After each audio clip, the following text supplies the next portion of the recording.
Now, there's some power to what I just said. Most people that don't have money to start, the only way you're going to start investing in real estate is to buy something small that you're comfortable with. It might be a little house or a little townhouse. Then once you get comfortable with that, you go out and you buy another one. Then you buy another one. And pretty soon you buy a bigger one. You buy a duplex, then a fourplex, then an apartment building, then eventually you move up to the Red Hotel. Talk to anybody who's built wealth in real estate. And when you talk to them about their early beginnings, they'll tell you they bought little properties first and then they moved up and bought bigger and bigger properties until they had the hotels, motels, or whatever properties they want, the commercial real estate. So it's 4 greenhouses, Red Hotel. Now, back to the game of Monopoly for a second. In the game of Monopoly are the rules. Are the rules. That's why you're hesitating. Okay, yeah, there are rules. In the real world of investing, is there rules? Yes. And you know what the rules are? They're tax law. And by the way, have you ever played the game of Monopoly with another player who wants to change the rules during the game? In the real world, the rules always change during the game. And now here's the most important part about the game of Monopoly. Can anybody in this room tell me, when you play the game of Monopoly, what is the best position to be in as a player? And I don't mean the dog or the thimble or park, place, or boardwalk. In the game of Monopoly, when you set up the board, what's the best position to be in to win the game, highest advantage as a player? Have the most monopolies. Nope. The banker.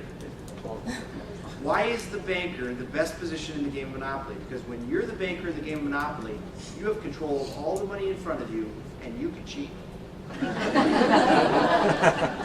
Now, you laugh at this, but I want to bring you to the real world a second. In the real world, would you agree it's pretty difficult to buy real estate unless you have a source of money?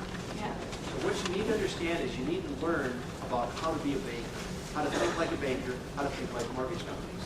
Because once you learn how to think and act like a banker, you'll learn how to cheat. Now, cheat has negative connotations, so I want to clarify exactly what I mean. Do lenders have rules of how they lend money? In fact, you learned about a bunch of them, didn't you, just to qualify somebody to buy a house? Well, they have different sets of rules when people buy investment property. And they're not the same as what you learned about buying a house. But here's the point. Lenders have rules, and they all have different rules. So therefore, if you call a lender and say, what are your rules for me to get an investment loan to buy a piece of property? If you don't like their rules, what do you need to do? Call another lender and see what their rules are, because they all have different rules. Some will require 10% down, 5% down. Some will look at the leases. Some will say we'll count 70% of leases. But here's the point of this. You call a bunch of lenders and you find out their rules, and then you ask them this question.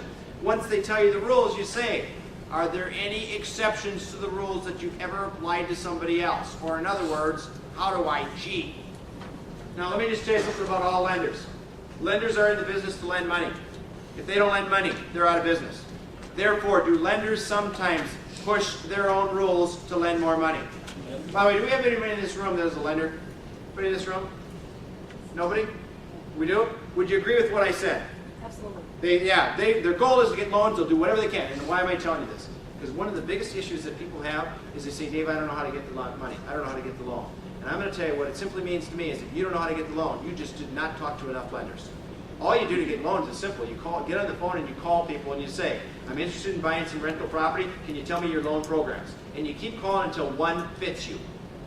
And by the way, I don't care what your credit is. I don't care what your history is. Some of you might have to pay higher interest because your credit's not so good. So what? You're not paying the interest anyway if you do this right. Who's paying it? Renters. The renters. And I'm telling you, everybody in this room, you have the ability to buy properties and buy multiple properties by playing the game and learning about lenders. Okay? That's a big issue. All right. What's the fastest way to learn everything I just taught you? Anybody know? Here it is. Go out and buy a single-family house. Now, some of you are going to say, yeah, but Dave, I don't have all the details yet. I can't do that. Let me share something with you in life right now. In life, did you know most of the things you do, you never have all the details? In fact, just to prove this to you, anybody in this room that is currently married or ever got married, I'm going to submit to you on the day of the wedding, you did not have all the details. Would you agree? You never have all the details. So how do you learn the details? You just go do it.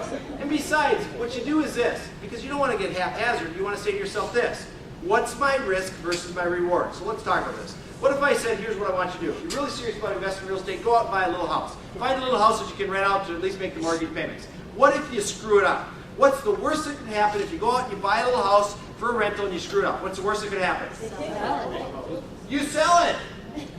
mean, not they take it, you sell it. You say, oh man, I screwed up, I better sell this. And by the way, when you sell it, could you lose a few $1,000s because you did something stupid? Okay, have any of you in this room ever done anything in your life stupid where you lost a few $1,000s? And by the way, if you haven't, you will, okay? Now let me tell you the other side of the coin. The other side of the coin is this. What if everything I'm teaching this morning and the concepts work? What if you go and you buy this little property, you find a renter, they pay off the loan, it's now paid for and produces an income for the rest of your life? Is the downside risk worth the upside risk? Does that make sense? And that's how you determine if you want to do it. And by the way, as far as the details, you'll get them as you go, and I'm going to prove this to you. Those of you in this room that ever bought your very first house, I'm going to submit most of you in this room, when you bought your very first house, you did not know what you were doing.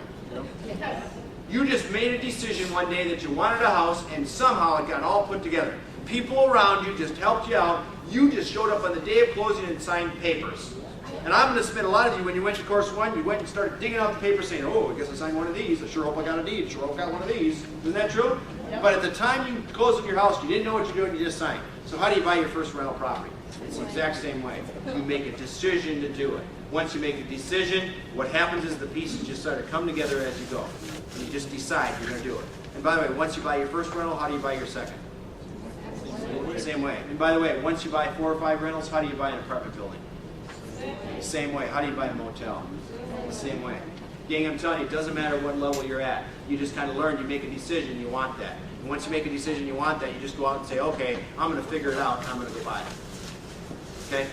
Other than that, gang, we're right now at 10 after 12. I'm going to break you for lunch. I thank you for lunch. Come back.